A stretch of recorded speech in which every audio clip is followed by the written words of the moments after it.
গুনাহমুক্ত পারিবারিক জীবন, গুনাহমুক্ত দাম্পত্য জীবন, পারিবারিক শান্তি পাওয়ার উপায়সমূহ, পারিবারিক শান্তি পেতে Quranic prescription, Quranic guideline, Quranic নির্দেশনা, এটা আমাদের জানা খুবই জরুরি।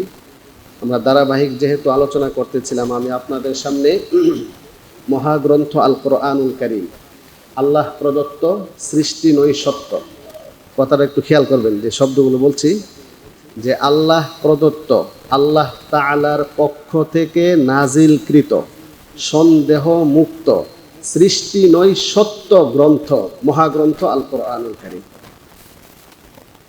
এখানে একটি শব্দ বললাম, এই শব্দটা একটা বিশ্বাসের জায়গা, এবং এই শব্দটা একটি আকর্ষণীয়, হৃদয়ে স্পর্শ করার মতো একটি শব্দ, যে কোরআন হলো সৃষ্টি নৈসত্য। পৃথিবীতে কি আছে, একটা প্রশ্ন যদি এখন ছাড়া হয়, বলেন পৃথিবীতে আমরা দুই চোখে যা কিছু দেখি আর না দেখি সব কিছু মাখলুক। মাখলুক মানে সৃষ্টি। বলেন আপনি উপরে তাকাবেন, আসমান জমিন পাহাড় পর্বত নদী নালা, সাইডে ডানে বামে উপরে নিচে যেদিকেই তাকাবেন আমরা যা দেখি সব কিছু কি সৃষ্টি। সরাসরি সৃষ্টি আছে, আবার বিভিন্ন উপাদান প্রাণী পদার্থ উদ্ভিদের মাধ্যমে সৃষ্টি আছে। আমি উপরে তাকাইলে ফ্যান দেখতেছি, লাইট দেখতেছি, এগুলো হচ্ছে বিভিন্ন পদার্থের সমন্বিত বানানো আবিষ্কার, কিন্তু মূল উপাদান আল্লাহ তাআলার সৃষ্টি। বলেন মূল উপাদান কি? আল্লাহ তাআলার সৃষ্টি। তো আল্লাহ তাআলার সৃষ্টি প্রাণী পদার্থ উদ্ভিদ মানব দানব, এগুলো হচ্ছে পৃথিবীতে আল্লাহ তাআলার সৃষ্টি। সৃষ্টির কথাটার বিপরীত হলো স্রষ্টা। বলেন সৃষ্টির কথার বিপরীত কি? স্রষ্টা। তাহলে মহাবিশ্ব সব কিছু হচ্ছে আল্লাহ তাআলার সৃষ্টি, তাকে বলা হয় সৃষ্টি জগৎ। তাহলে সৃষ্টি জগতের বাহিরে কি আছে? এই সৃষ্টি জগৎকে সৃষ্টি করেছেন কে? আল্লাহ। আচ্ছা, এখন যদি আল্লাহ হচ্ছে আমাদের স্রষ্টা, তিনি যা সৃষ্টি করেছেন সেগুলো হলো সৃষ্টি। পৃথিবীতে 800 কোটি মানুষ আছে, সমস্ত 800 কোটি মানুষ সৃষ্টি। আদম আলাইহিস সালাম থেকে নিয়ে কিয়ামত আগ পর্যন্ত ধারাবাহিকভাবে যত মানুষ আসছে চলে গেছে আবারও আসবে, সব সৃষ্টি। ফেরেশতা সৃষ্টি, অসংখ্য অগণিত ফেরেশতা রয়েছে যা মানুষ গণনা করতে পারবেই না, এবং এ সম্পর্কে আমাদেরকে সংবাদও দেওয়া নাই। শুধু জাস্ট একটু ধারণার জন্য যে হাদিস আমরা শুনি, বর্তমান বিশ্বে কাবা শরীফ, মক্কাতে যে কাবা শরীফ, তার সেম উপরে যে 7 আসমানের উপরে কি আছে? বাইতুল মামুর। সূরাতুত তুরে আল্লাহ তাআলা শপথ করেছেন, ওয়াল বাইতুল মামুর, বাইতুল মামুরের শপথ। তো সেই বাইতুল মামুরে বর্তমান কাবাতে 24 ঘন্টা নামাজের সময় ছাড়া যেইভাবে তাওয়াফ চলতে থাকে, তো ঠিক তেমনিভাবে বাইতুল মামুরে প্রত্যেক দিন 70,000 ফেরেশতা তাওয়াফ করতে থাকে। সুবহানাল্লাহ। তো একদিন যেই 70,000 ফেরেশতা তাওয়াফ করেছে, কোনো দিন আর তারা নতুন করে আসে না, প্রত্যেক দিন নতুন নতুন 70,000 ফেরেশতা তাওয়াফ করে। তো এবার বলেন বাইতুল মামুরের বয়স কত? প্রত্যেক দিন 70,000 ফেরেশতা হলে তার পরিমাণ কত? এটা দুনিয়ার কোনো ক্যালকুলেটর ধরবে? এই জন্য আল্লাহ তাআলা বলেন, ওয়ামা ইয়ালামু জুনুদা রাব্বিকা ইল্লা হু, আপনার রবের সেনাবাহিনী, এ তো সব কিছু কি সৃষ্টি। একটি কঠিন প্রশ্ন, সহজ উত্তর। সবাই খেয়াল করেন, সবার মনোযোগ দৃষ্টি আকর্ষণ করছি। কঠিন কি? সৃষ্টি এবং স্রষ্টা। সৃষ্টি এবং স্রষ্টা দুইয়ের মাঝখানে কি আছে? আবার বলি, সৃষ্টি আপনি যা দেখবেন সৃষ্টি ছাড়া কি আছে? সাগরে যান, নদীতে যান, হ্যাঁ পাহাড়ে যান, 7 আসমানে যান, যেখানে যাবেন সব তো সৃষ্টি। এরপরে আল্লাহ হলেন স্রষ্টা। তো স্রষ্টা এবং সৃষ্টি দুইয়ের মাঝখানে কি আছে যা স্রষ্টাও না সৃষ্টিও না? সবাই তো এখন চুপ হয়ে আছেন না, নীরবতা পালন করতে হচ্ছে। যে একটু চিন্তাটাকে যদি আমরা খাটাই, যা দেখি সব কিছু সৃষ্টি আর আল্লাহ হলেন স্রষ্টা, এমন কি আছে যা স্রষ্টাও না আবার সৃষ্টিও না? কিছু আছে কিনা? নাই। এই কোরআন হলো সৃষ্টি নৈসত্য। ওই যে শব্দটা বললাম, যে সৃষ্টি নৈসত্য মহাগ্রন্থ আল কোরআন, এই কোরআনে আল্লাহ তাআলার আদেশ নিষেধ, কোরআনে যেই বর্ণনা আছে, কোরআনের যে শিক্ষা, সেটা হচ্ছে সৃষ্টি নৈসত্য। কোরআন সৃষ্টি নয়, এটা আমাদের আকীদা বিশ্বাস। আল কোরআন কালামুল্লাহি তাআলা গায়রু মাখলুকিন, কোরআন হচ্ছে আল্লাহ তাআলার কালাম, আল্লাহ তাআলার বাণী, সৃষ্ট নয় সত্য। কোরআন সৃষ্ট না, কোরআন আল্লাহ তাআলার কালাম, আল্লাহ তাআলার বাণী, অতীন্দ্রিয় বাণী, যা ইন্দ্রিয় গ্রাহ্য নয়, অতীন্দ্রিয়। তাহলে এই কোরআন কি সৃষ্টি নাকি সৃষ্টি নয়? সৃষ্টি নয়। কি কোরআন কি স্রষ্টা? স্রষ্টা না। তাহলে আল্লাহ তাআলার কালাম। তো আল্লাহ তাআলা হলেন স্রষ্টা, বাকি সব সৃষ্টি। কোরআন হলো সৃষ্টি নয় সত্য মহাগ্রন্থ কোরআন, আল্লাহ তাআলার কালাম, আল্লাহ তাআলার বাণী, যা মানবের অস্তিত্বের অন্ধকার দূরীভূত করে, যা মানুষের অশান্তি দূরীভূত করার ক্ষেত্রে কোরআন কাজে লাগে। যা কোরআন এমন এক শক্তিধর পাওয়ারফুল খাবার, খাদ্য, ঔষধ, প্রেসক্রিপশন, সেটা আত্মা। কোরআন তিলাওয়াত শ্রেষ্ঠ ইবাদত, আফদলুল ইবাদাতি তিলাওয়াতুল কোরআন। কোরআন তেলাওয়াত কি শ্রেষ্ঠ ইবাদত। কোরআন তেলাওয়াত করলে কি হয়? আত্মার ভিটামিন হয়, আত্মার শক্তি যোগায়। আত্মা আল্লাহ তাআলার হুকুম। খেয়াল করেন, রূহ এটা আল্লাহ তাআলার কি হুকুম। রূহ তো এমন এক পাওয়ারফুল হুকুম, যার শুরু আছে শেষ নাই। এমন এক বিকল্পহীন সৃষ্টি, রূহের মতো সৃষ্টি আর কোনো সৃষ্টি নাই। আল্লাহর হুকুমে এমনভাবে প্রভাবিত। আল্লাহ তাআলা কোরআনে বলেন, ওয়ানাফাখনা ফিহি মিন রূহিনা, আমি আমার রূহ থেকে ফুৎকার দিয়েছি মানবের রূহ। রূহ হচ্ছে আল্লাহ তাআলার হুকুম, যা দেখতে, ছুঁইতে, ধরতে পাওয়া যায় না, কিন্তু এর মধ্যে এমন এক শক্তি আল্লাহ তাআলা দিয়েছেন, যা অকল্পনীয়, অপরিমেয়, সম্ভাব্য বিশেষ শক্তি দিয়েছেন। এই শক্তিটাকে বিকাশ করার জন্য আল্লাহ তাআলা আদেশ দিয়েছেন। সেই আল্লাহ তাআলার হুকুম, রূহ নামক যেই শক্তি, ওইটার খাবার কি, খাদ্য কি? সেটার খাদ্য হচ্ছে আল্লাহ তাআলার হুকুম। বলেন, সেটার খাদ্য কি? আল্লাহ তাআলার হুকুম। শরীর হচ্ছে মাটি থেকে সৃষ্ট, আর আত্মা হচ্ছে আল্লাহ তাআলার হুকুম দ্বারা সৃষ্ট। অতএব শরীরের খাদ্য হচ্ছে মাটি থেকে উৎপাদিত বস্তু, জিনিস। আমরা যা খাই, চাল, ডাল, রুটি, ভাত, ফল, ফ্রুট, আলু, এগুলো সব থেকে উৎপাদিত হচ্ছে মাটি থেকে না। বনি ইসরায়েলের সময় আল্লাহ তাআলা একটা পর্যায়ে খাবার দিত সরাসরি আসমান থেকে, মান্না সালোয়া। শুনেছেন মান্না সালোয়া? এখন কি আর ওইরকম আসমান থেকে মান্না সালোয়া প্রেরণ করে? তাহলে আমরা যে সকল খাদ্য গ্রহণ করি, সবগুলো খাবার উৎপাদন হয় কোত্থেকে? কিসের দ্বারা তৈরি? মাটির দ্বারা তৈরি। সেই শরীরের ভিটামিন মাটি থেকে উৎপাদিত খাবার। রূহ আল্লাহ তাআলার হুকুমের দ্বারা সৃষ্টি, বিশেষ হুকুমের পাওয়ার। অতএব রূহের খাবার মাটি থেকে উৎপাদিত কোনো বস্তু নয়, বরং সরাসরি আল্লাহ তাআলার হুকুম আর কোরআনই হচ্ছে রূহের খাবার। বলেন সুবহানাল্লাহ। এখন কি বিষয়টা সবার কাছে ক্লিয়ার হয়েছে? বলেন, তাহলে রূহ এমন এক হুকুম আর এমন এক শক্তি আল্লাহ প্রদত্ত, যার খাদ্য দুনিয়ার কোনো বস্তু নয়, বরং আসমানি আল্লাহ তাআলার হুকুম হচ্ছে রূহের খাবার। বলেন এবার, শারীরিক শক্তি, ভিটামিন, খাদ্যপ্রাণ, সতেজতার জন্য আমরা কতই না রং বেরঙের নানান রকম খাদ্য আমরা গ্রহণ করি, কিন্তু সেই আত্মার সুস্থতা, আত্মার পবিত্রতা, সতেজতা, আত্মার শক্তি বিকাশের জন্য আমরা কি খাবার গ্রহণ করি, এটা হচ্ছে লক্ষণীয়। যেই শরীর ক্ষণস্থায়ী, বলেন শরীর কি চিরস্থায়ী না ক্ষণস্থায়ী হচ্ছে? আমি মারা গেলে আমার শরীর লাশ হয়ে পচে গলে সব শেষ, হ্যাঁ, কিন্তু আত্মা শেষ হয়ে যাবে, স্থানান্তরিত হবে। তাহলে আত্মার খাদ্য চিরস্থায়ী, আল্লাহর হুকুম চিরস্থায়ী। আল্লাহর হুকুম সৃষ্ট নয়। আত্মার খাদ্য এমন যেটা আল্লাহ তাআলার হুকুম। যেহেতু আত্মার সৃষ্টিটা আল্লাহ তাআলার হুকুমে, এ কারণে আত্মার খাবারও আল্লাহ তাআলার হুকুম। নামাজ আল্লাহ তাআলার হুকুম, এটা আত্মার খাদ্য। বলে নামাজ কার হুকুম? আল্লাহ তাআলার হুকুম। কিসের? এটা আত্মার খাদ্য। কোরআন তিলাওয়াত করো, কার বিধান এটা? তাহলে কোরআন তেলাওয়াত শরীরের খাবার নাকি আত্মার খাবার? এখন বলেন, শরীরের খাবার দৈনিক আমরা কত বেলা খাই, আর আত্মার খাবার কত বেলা খাই? আত্মার খাবার দেওয়া হচ্ছে কিনা?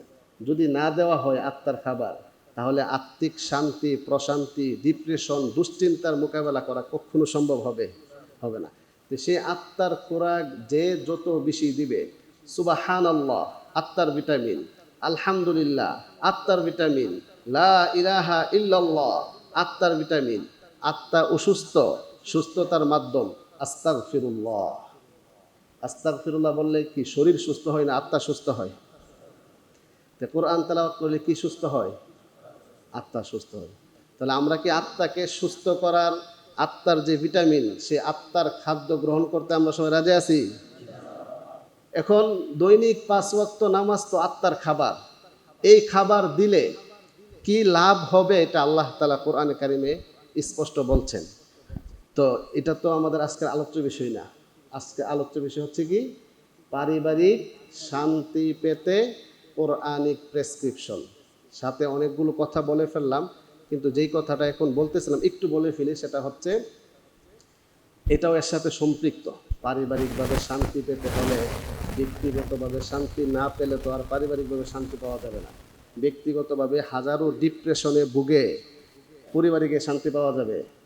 ব্যক্তিগতভাবে মেজাজ খিটখিটে হয়ে আছে, তো পরিবারে গিয়ে কি ঝগড়া হবে না? হবে।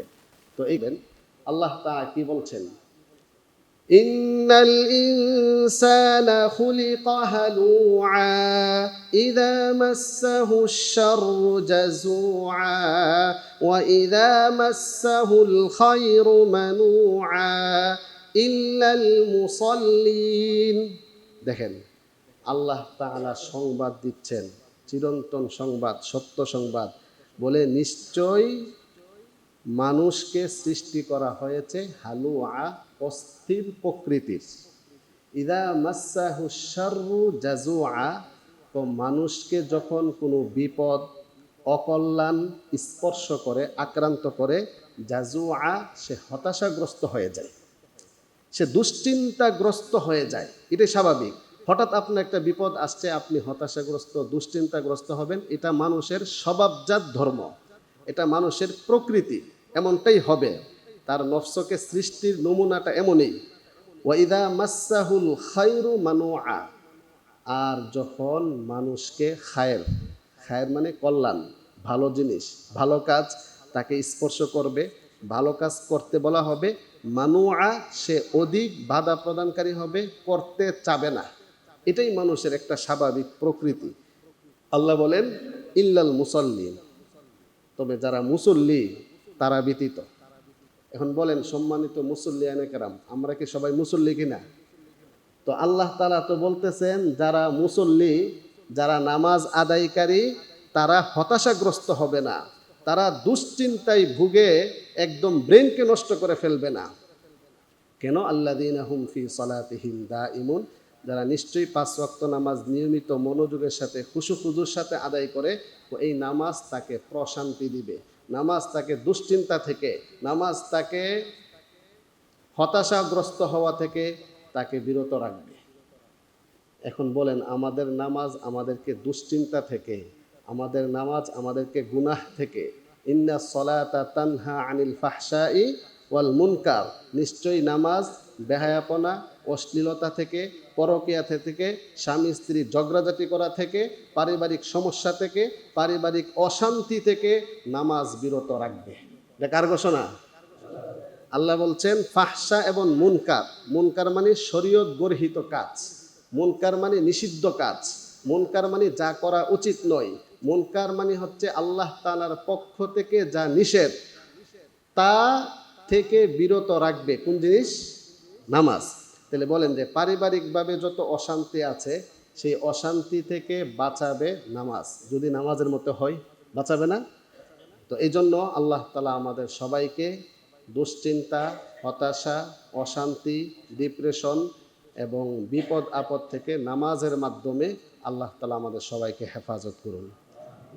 ইদা হাজাবাহু আমরুন ফাসাল্লা, সাহাবায়ে কেরাম, নবীগণ যখন কোনো সমস্যা, কোনো অকল্যাণ, কোনো বিপদ আসতো, সাথে সাথে নামাজে দাঁড়িয়ে যেতেন। দেখছেন? আল্লাহ বলেন ইয়া আইয়ুহাল্লাযীনা আমানু, হে ঈমানদারগণ, ইস্তাঈনু বিস-সাবরি ওয়াস-সালাহ, তোমরা আল্লাহ তাআলার কাছে সাহায্য প্রার্থনা করো। কিসের মাধ্যমে?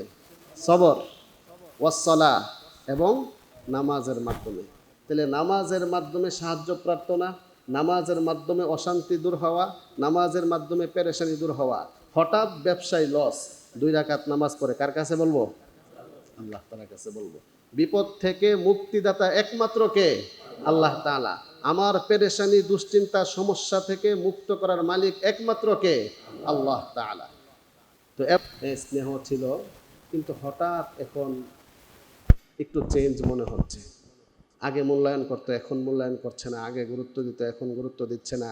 আগে এশারের পরেই বাসায় থাকতো, এখন রাত্রে 1টা 2টার দিকে আসে। কার সাথে কথা বলে কি উল্টাপাল্টা কিছু বুঝতেছি না। যদি পরিস্থিতি এমন হয়, আল্লাহ তাআলা বলেন, ফালা জুনাহা আলাইহিমা আন ইউসলিহা বাইনাহুমা সুলহা, তাহলে তোমরা পরস্পরে আলাপ আলোচনার মাধ্যমে সেটা সুলাহ, সুলাহ মানে হচ্ছে সংশোধন, আপোষ মীমাংসার মধ্যে চলে আসো, এটা ভালো। ওয়াসুলহু খায়র, আর আপোষ মীমাংসার মধ্যে চলে আসাটাই হচ্ছে শ্রেষ্ঠ, ভালো। কে বলতেছেন? আল্লাহ। স্বয়ং আল্লাহ তাআলা স্বামী স্ত্রীর এরকম পরিস্থিতির শিকার হলে, সমস্যা হলে তার সমাধানের জন্য স্বয়ং আল্লাহ তাআলা নিজেই সূরাতুন নিসার 128 নম্বর আয়াতে পরামর্শ দিচ্ছেন যে ওয়াসুলহু খায়র, তোমরা বসে পরস্পরে বসে আলাপ আলোচনার মাধ্যমে বিষয়টা মীমাংসায় চলে আসো। এবার আল্লাহ তাআলা একটা চূড়ান্ত নীতির কথা বলছেন, মানুষের স্বভাবজাত ধর্ম, স্বভাবজাত বৈশিষ্ট্যের, নফসের স্বভাবজাত বৈশিষ্ট্যের কথা বলছেন। ওয়া উহদিরাতিল আনফুসুশ শুহা, মানুষের নফসকে উপস্থিত করা হয়েছে কৃপণতা, সংকীর্ণতা দিয়ে। এটা শাব্দিক অর্থ, মর্মটা হচ্ছে প্রতিটা মানুষ সে তার অধিকার ছাড় দিতে চায় না। এই আয়াতের মর্মটা যদি আমাদের গ্রাম্য ভাষায় বলি, তাহলে বলতে হবে বিচার মানি তাল গাছ আমার। এমন আছে কিনা বলেন, যে বিচার মানি তাল গাছ আমার। এখন আলাপ আলোচনায় বসা হয়েছে, এটা একটা বনিবনা হচ্ছিল না, এখন আপোষ মীমাংসার জন্য বসা হচ্ছে। এখন স্বামী একটা দাবি করলো, স্ত্রী আরেকটা দাবি করলো, এখন কে না অধিকার ছাড় না দেওয়ার প্রবণতা। এই সুখনের বাংলা হচ্ছে অধিকার, নিজের অধিকার ছাড় না দেওয়ার যে প্রবণতা, এটা মানুষের একটা স্বভাবজাত ধর্ম। কিন্তু আল্লাহ তাআলা বলেন, ওয়া ইন তুহসিনু, যদি তোমরা ভালো আচরণ করো, উত্তম আচরণ করো, ওয়া তাত্তাকু, এবং আল্লাহ তাআলার ভয়, তাকওয়া অবলম্বন করো, ফা ইন্নাল্লাহা কানা বিমা তা'মালুনা খাবীরা, অতঃপর নিশ্চয়ই আল্লাহ তাআলা তোমাদের কর্ম সম্পর্কে সম্যক অবগত আছেন। তুমি অধিকার ছাড় দিবে, তাহলে এই বিষয়টা আল্লাহ তাআলা জানেন, আল্লাহ তাআলা দেখতেছেন কে কাকে ছাড় দিয়েছে। তুমি ছাড় দিয়েছ, তুমি ক্ষমা করে দিয়েছ, তাহলে অবশ্যই তোমাকে আল্লাহ তাআলা প্রতিদান দিবেন। সুবহানাল্লাহ, এটা আল্লাহ তাআলার ঘোষণা। এটা কিন্তু আয়াতের একটি অনুবাদ, এমন এক সূত্র আর এমন এক পারিবারিক নীতি বলা হচ্ছে। তো এখানে তো নীতি বলতে গিয়ে আল্লাহ তাআলা বললেন, যদি কোনো স্ত্রী তার স্বামীর পক্ষ থেকে দুর্ব্যবহারের এই আশঙ্কা করে শিকার হয়, তাহলে এই পরামর্শ। এখন এর বিপরীতে একটা প্রশ্ন, যদি এমন হয় যে একজন স্বামী ভালো, তার স্ত্রী খারাপ, তার স্ত্রীর মধ্যে আগে সে ভালো ছিল, ভালো আচরণ করতো, এখন রূঢ় আচরণ করে, বাচ্চাকে মারধর করে, ফোনে কার সাথে যেন এখন কথা বলে, আমি ফোন করলে রিসিভ করে না, কিন্তু অন্য কার সাথে ঘন্টার ঘন্টা কথা বলে, তার কল লিস্টের মধ্যে শুধু ওয়েটিং পাওয়া যায়, একটা সন্দেহ থেকে একটা সমস্যা সৃষ্টি হয়েছে। তো এক্ষেত্রে আল্লাহ তাআলা কি পরামর্শ দিবেন না? হ্যাঁ, দিয়েছেন। এক্ষেত্রে আল্লাহ পাক রব্বুল আলামিন সূরাতুন নিসা এর 34-35 নম্বর আয়াত, যে আয়াতের ব্যাখ্যা আমরা আগেও শুনেছিলাম, যে একজন স্বামী যদি তার স্ত্রীকে এমন দুর্ব্যবহার বা স্বামীকে মূল্যায়ন না করা, তার কথা না শোনা, হ্যাঁ, তাকে আনুগত্য না করার প্রবণতা বেশি বেড়ে যায়, এক পর্যায়ে সে পর পুরুষের প্রতি আসক্ত হয়ে পরকীয়ায় লিপ্ত হওয়ার মতো দুর্ঘটনাও ঘটে যেতে পারে, যা সমাজে অহরহ ঘটছে। এমন যদি হয়ে যায়, এখন স্বামী কি করবে?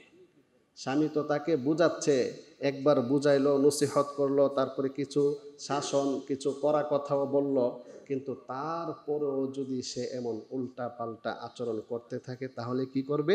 আল্লাহ পাক রব্বুল আলামিন বলেন সূরাতুন নিসা এর 35 নম্বর আয়াত, وَإِنْ خِفْتُمْ شِقَاقَ بَيْنِهِمَا فَابْعَثُوا حَكَمًا مِّنْ أَهْلِهِ وَحَكَمًا مِّنْ أَهْلِهَا إن يريدا إصلاحا يوفق الله بينهما إن الله كان عليما خبيرا।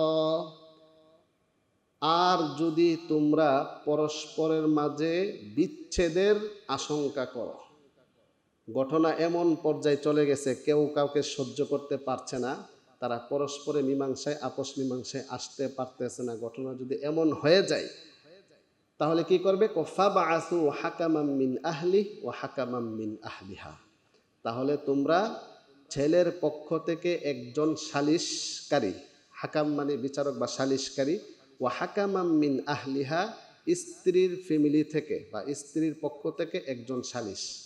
এটা এবার ইয়াতে আসবে, সালিশের মধ্যে আসবে, আসার পরে কার কি অভিযোগ, দুই পক্ষ থেকে দুইজন সালিশ বিচারক বসবে, বসে তারা উভয় পক্ষের সমস্যা কথাগুলো শুনে সমস্যা চিহ্নিত করে তারা একটা ফয়সালা দিবে, সেই ফয়সালা তোমাকে মেনে নিতে হবে। এবার আল্লাহ তাআলা বলেন ইন ইউরিদা ইসলাহান, যদি তারা উভয়ে আপস মীমাংসা করার ইচ্ছা পোষণ করে, উভয়ে বলতে কে? স্বামী স্ত্রী। স্বামী স্ত্রী উভয়ে যদি আপস মীমাংসার ইচ্ছা পোষণ করে, আল্লাহ তাআলা ওয়াদা করছেন ইউওয়াফিকিল্লাহু বাইনাহুমা, তাদের মাঝে আপস মীমাংসা করার তৌফিক আল্লাহ তাআলা দান করবেন। সুবহানাল্লাহ।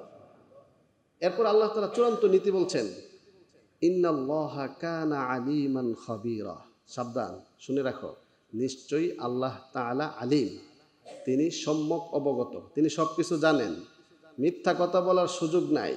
যিনি সালিশ করবেন তাকে ম্যানেজ করার, টাকা পয়সা দিয়ে ম্যানেজ করার কোনো সুযোগ নাই। আল্লাহ কিন্তু আলিম, জানেন কে কি করেছে, কার আমল নামায় কি আছে, গোপনে কি করেছে, সব কিছু আল্লাহ তাআলা জানেন। খবীরুন, তিনি খবর রাখেন। সাবধান, এই কথাটা মাথায় রাইখা তোমরা সংশোধনে আসো, আপস মীমাংসায় আসো। তো এখানে যেই পরামর্শটা দিলেন হাকামাম মিন আহলিহি ও হাকামাম মিন আহলিহা, যে দুই পক্ষ থেকে উভয় পক্ষ থেকে একজন সালিশ হবে। এখন সালিশকারী যিনি হবেন তার কি বৈশিষ্ট্য হবে, এবার কোরআনে 3টা বৈশিষ্ট্যের কথা বলেছে। সময় খুবই অল্প ভাষায় যদি আমরা সংক্ষিপ্তভাবে বলি, যিনি সালিশ করবেন তার মধ্যে 1 নাম্বার, তিনি যোগ্য ব্যক্তি হতে হবেন। বলেন 1 নাম্বার কি? যোগ্য ব্যক্তি হতে হবেন। 2 নাম্বার অভিজ্ঞ হতে হবেন। এখন এমন একজনকে আপনি সালিশ বানিয়েছেন, সে বিবাহই করে নাই, সে অবিবাহিত, তো সে পারিবারিক বিষয়গুলো বুঝবে? তার এই বিষয়ে কোনো অভিজ্ঞতা আছে? তাহলে সালিশকারী তো এমন একজন ব্যক্তি হবেন যে পারিবারিক জীবন 30 বছর কাটাইছে, তার এই বিষয়ে ভালো একটা অভিজ্ঞতা আছে, সে এগুলো বুঝে, স্বামী স্ত্রীর ঝামেলাগুলো বুঝে। তাহলে কি হইতে হবে? 3টা গুণ থাকতে হবে। 1 নাম্বার যোগ্য, বিজ্ঞ, প্রাজ্ঞ। বলেন কি হইতে হবে? যোগ্য, বিজ্ঞ, প্রাজ্ঞ। যোগ্য মানে যোগ্যতা সম্পন্ন, তার কোরআন হাদিস শরীয়তের ব্যাপারে যোগ্যতা থাকতে হবে, সূরাতুন নিসার যোগ্যতা থাকতে হবে, অভিজ্ঞতা থাকতে হবে, সামাজিক বিভিন্ন পলিটিক্স, গ্রামীণ পলিটিক্স, ভিলেজ পলিটিক্স, এগুলো জানা থাকতে হবে। প্রজ্ঞা, যোগ্য, বিজ্ঞ, আরটা কি বল, যোগ্য, বিজ্ঞ, প্রাজ্ঞ। প্রাজ্ঞ মানে হচ্ছে প্রজ্ঞা থাকতে হবে। প্রজ্ঞা মানে কৌশল, যে স্থান কাল পাত্র বুঝে উপস্থিত যেই ফয়সালা করতে পারে, সালিশি বুদ্ধি যার আছে, সর্দারি বুদ্ধি যার আছে, ওইটা কি করতে হবে? ওইটা তার থাকতে হবে। ঘটনা উল্লেখ করেছেন। এই জন্য যিনি সালিশ হবেন উভয় পক্ষের যোগ্য, বিজ্ঞ, প্রাজ্ঞ, যোগ্যতা, অভিজ্ঞতা, স্থান কাল পাত্র বেদে বুঝার এক বিশেষ সক্ষমতা যার আছে, তিনি এটা ফয়সালা দিবেন।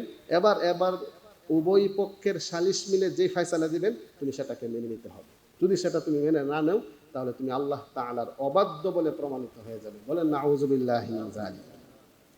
এই 2 আয়াত থেকে আল্লাহ পাক রব্বুল আলামিন যেই ব্যালেন্স পূর্ণ, সেই ভারসাম্যপূর্ণ একটি বিধান দিলেন। স্ত্রী নির্যাতিত হলেও বিধান দিলেন, আবার যদি স্বামীও নির্যাতিত হয় তাহলে সেই বিধান দিলেন।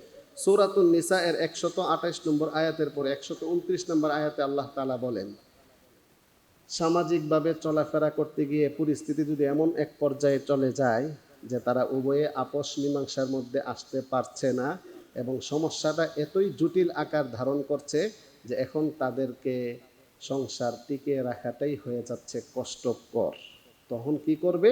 আল্লাহ তাআলা সর্বশেষ ফয়সালা দিতে গিয়ে, বুঝাতে গিয়ে বলেন ওয়া ইন ইয়াতাফাররাকা ইউগনিল্লাহু কুল্লাম মিন সাআতি, যদি তারা উভয়ে আলাদাই হয়ে যায়, হ্যাঁ, আর সালিশের মধ্যে এই ফয়সালাটাই হয় যে না, তাদের দুইজনের সংসার টিকে রাখানো যাবে না, ছেদে চলে আসে, তো আল্লাহ পাক রব্বুল আলামিন উভয়ের রিজিকের ব্যবস্থা করবেন বলে ওয়াদা করেছেন। সুবহানাল্লাহ।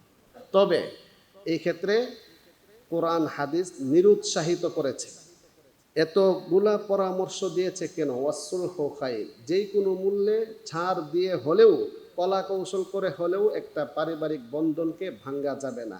তাই তো শরীয়তের মাসআলা হচ্ছে, ইসলামের মধ্যে যত বৈধ কাজ আছে তোর মধ্যে দুইটি কাজ বৈধ হলেও সবচেয়ে নিকৃষ্ট। আবার বলছি, ইসলামী শরীয়তে যত বৈধ কাজ আছে তোর মধ্যে দুইটি কাজ বৈধ হলেও ভালো না নিকৃষ্ট? হাদিসে হাদিস শরীফের শব্দ আসছে আবগাদুল হালাল, হালালের মধ্যেও সবচেয়ে নিকৃষ্টপূর্ণ দুইটা জিনিস কি কি? এক নাম্বার হচ্ছে তালাক দেওয়া, সম্পর্ক ছেদ করে ফেলা, যা শয়তান সবচেয়ে বেশি খুশি হয়, যা আগের জমায় বলা হয়েছিল, মনে আছে আপনাদের? শয়তান সবচেয়ে বেশি বাহবা খুশি দিয়ে কি সংসার ভেঙে ফেললে। দুই নম্বর আরেকটি কাজ আছে বৈধ হলেও নিকৃষ্ট, সেটা কি? ভিক্ষাবৃত্তি। বলেন সেটা কি? ভিক্ষাবৃত্তি। তো ভিক্ষাবৃত্তি আর হচ্ছে তালাক ইসলামী শরীয়তে দুইটা বৈধ হলেও নিকৃষ্ট। আল্লাহ তাআলা আমাদের সবাইকে এই বৈধ কাজ কিন্তু নিকৃষ্ট সেগুলো থেকে আল্লাহ তাআলা হেফাজত করুক। আল্লাহ সেক্ষেত্রে ইসলাম শরীয়ত নারীকে যেভাবে মর্যাদা দিয়েছে, সম্মান দিয়েছে, একমাত্র ইসলামই নারীকে সর্বোচ্চ সম্মান দিয়েছে। আমরা 3টা শব্দে না 4টা শব্দে বলেছিলাম যে নারীকে আল্লাহ পাক রব্বুল আলামিন এত সম্মান দিয়েছে। আয়েশা রাদিয়াল্লাহু তাআলা আনহা থেকে বর্ণিত এক হাদিসে, লম্বা হাদিসের একটা অংশে বলেন যে মানুষের মধ্যে শ্রেষ্ঠ, পুরুষের মধ্যে শ্রেষ্ঠ তো খায়রুকুম, তোমাদের মধ্যে শ্রেষ্ঠ সে ব্যক্তি যে তার পরিবারের শ্রেষ্ঠ, যে তার স্ত্রীর কাছে, যে তার ওয়াইফের কাছে শ্রেষ্ঠ বলে বিবেচিত, সে হচ্ছে আসল শ্রেষ্ঠ। অতএব স্ত্রীর সার্টিফিকেট পাওয়া এটা কিন্তু হাদিসের নির্দেশনা। এই জন্য আল্লাহ তাআলা নারীদেরকে এত সম্মান দিয়েছেন। নারীকে যখন বোন, ইসলাম তাকে বলেছে আমানত। বলে নারী যখন বোন তখন কি? আমানত। নারী যখন কন্যা তখন রহমত। নারী যখন স্ত্রী তখন নিয়ামত। নারী যখন মা তখন জান্নাত। সুবহানাল্লাহ। এই 4টা ইসলামী শরীয়তের একটা মূল সার নির্যাস বলা যেতে পারে যে নারীকে ইসলাম কতটুকু সম্মান দিয়েছে। তা আবার নারী যখন বোন তখন কি হবে? আমানত। নারীর নিরাপত্তা, বোনের নিরাপত্তা রক্ষার সুবিধা অসুবিধায় ভাই এগিয়ে আসবে। তো এই জন্য নারী যখন বোন তখন আমানত, এটা রক্ষা করতে হবে। 2 নম্বর, নারী যখন কন্যা সন্তান, রাজকন্যা, তখন সেটা কি? রহমত। অনেকের আছে মেয়ে হইলে চেহারাটা কেমন যেন হয়ে যায়। ধরুন একজন মেয়ে হয়েছে, 2জন হয়েছে, 3 নম্বরের সময় তার খুব আশা ভরসা একটা ছেলে হবে, কিন্তু 3 নম্বরটা যখন মেয়ে হয়েছে এখন সে আর কথা বলে না, চুপচাপ থাকে। ভাবছিল যে এখন যদি ছেলে হইতো তাহলে মিষ্টি টিষ্টি খাওয়া হইতো, খুব খুশি থাকতো। এখন মেয়ে হয়েছে, এখন আর মিষ্টি খাওয়ায় না। আচ্ছা বলেন, এই ছেলে হওয়া মেয়ে হওয়া এটা কি মানুষের হাতে না আল্লাহ তাআলার হাতে? তো আল্লাহ তাআলা বলেন ওয়াইদা বুশিরা আহাদুহুম বিল উনসা যাল্লা ওয়াজহুহু মুসওয়াদ্দান ওয়া হুয়া কাযীম। তো জাহিলি যুগের একটা বৈশিষ্ট্য ছিল, যখন কন্যা সন্তানের সংবাদ তাদের কাছে যেত তাদের চেহারা মলিন হয়ে যেত। মুসওয়াদ্দান ওয়া হুয়া কাযীম। কাযীম মানে হচ্ছে রাগে অগ্নিশর্মা হয়ে, আর চেহারা মলিন বেঁচকে থাকতো। বলেন এটা কি ইসলামী যুগের বৈশিষ্ট্য না জাহিলি যুগের বৈশিষ্ট্য? কিন্তু এখন আমাদের মধ্যে যদি কন্যা সন্তানের সংবাদ আসে তাহলে মনটা খারাপ হয়ে যায়। বলে এই মন খারাপ হওয়াটা কি হবে নাকি আল্লাহর উপর তাওয়াক্কুল ভরসা করতে হবে? হাদিস শরীফ আসছে যার 3জন কন্যা সন্তান আছে ওই 3জন তাকে তার জন্য জান্নাত ওয়াজিব হয়ে যায়। সুবহানাল্লাহ। এবার যাদের 3জন কন্যা সন্তান আছে আপনাদের তো সুসংবাদ। 4জন হলেও তো কোন সুসংবাদ, দুঃসংবাদ না। 5জনও যদি হয় সেটা আল্লাহ তাআলাই দিয়েছেন। আল্লাহ তাআলার ফায়সালার উপর সন্তুষ্ট থেকে আপনি বলবেন আলহামদুলিল্লাহ। মিষ্টি যদি ছেলে হইলে 1 কেজি খাওয়াইতেন, এখন 2 কেজি খাওয়াবেন। তারপর ওই জাহিলি যুগের বৈশিষ্ট্য থেকে আমাদেরকে বের হয়ে আসতে হবে। আল্লাহ তাআলা সবাইকে তৌফিক দান করুন। আজকের আলোচনার মধ্যে পারিবারিক কবিরা গুনাহ, সামনের সপ্তাহ থেকে আমাদের টপিক চেঞ্জ হয়ে যাবে। এই জন্য পারিবারিক আরও কিছু কবিরা গুনাহ আছে। পারিবারিক বন্ধনের মধ্যে অটুট থাকতে পরস্পরের অধিকার, দায়িত্ব, অনুগ্রহ আদায় করা, সম্মান, শ্রদ্ধাবোধ থাকা, এবং কিছু কবিরা গুনাহ আছে যা সাধারণত আলোচনা হয় না। আমি 1 মিনিট শেষ করে দিচ্ছি। এর মধ্যে একটা জটিল কবিরা গুনাহ, স্বামী স্ত্রীর সম্পর্কের মধ্যে তাদের যে শারীরিক সম্পর্ক সেগুলো অন্য মানুষের কাছে প্রচার করা, এটা স্বামী করলেও কবিরা গুনাহ।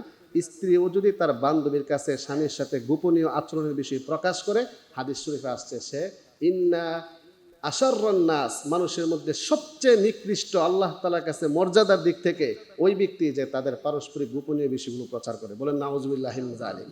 2 নম্বর, পারিবারিক একটি মারাত্মক কবিরা গুনাহ, যদিও শুনতে লজ্জা লাগে, সেটি হচ্ছে স্ত্রীর যদি পিরিয়ড চলাকালীন সঙ্গম করা এবং পায়ুপথে সঙ্গম করা, এটাকে স্পেশালভাবে হাদিসে কবিরা গুনাহ বলে আখ্যায়িত করা হয়েছে।